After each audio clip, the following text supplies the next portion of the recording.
ঢাকা থেকে মুন্সিগঞ্জ যাব।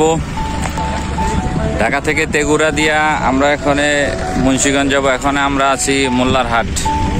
এই মোল্লার হাটে এখন ফেরিটা মেরামত চলতেছে। ফেরির ভিতরে বলে অনেক পানি ঢুকে গেছে। ওই দেখেন ফেরিটা, এই ফেরি এখন পানি পাম্প দিয়া পানি সেচা তারপরে মোটরসাইকেল উঠাবে।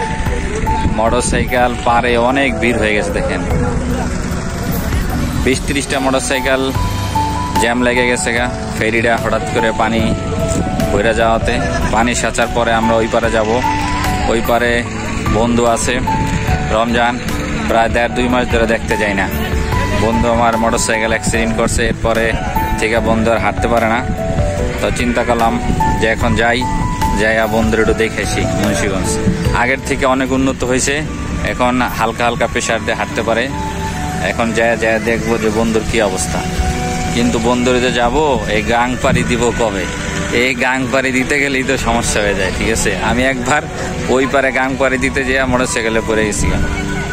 তাহলে যাই হোক, এই ছোট ফেরিটা পার হওয়া পর্যন্ত, পানি নিষ্কাশন না হওয়া পর্যন্ত আমরা আসি। পানি নিষ্কাশন হওয়ার পরেই আমরা ছোট ফেরিতে উঠবো।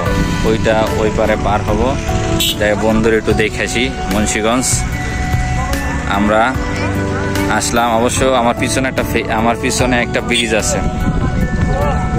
ওই দেখেন একটা ব্রিজ। এই ব্রিজটা হওয়ার পরে আশা করি মুন্সিগঞ্জ টু ঢাকা যোগাযোগের খুব দ্রুত হয়ে যাবে। মাত্র মুন্সিগঞ্জ থেকে ঢাকা মাত্র 20 কিলো।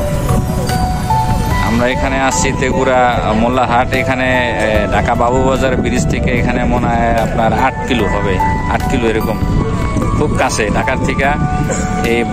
এই স্টান বাজার এমনকি মোল্লার হাট খুব কাছে।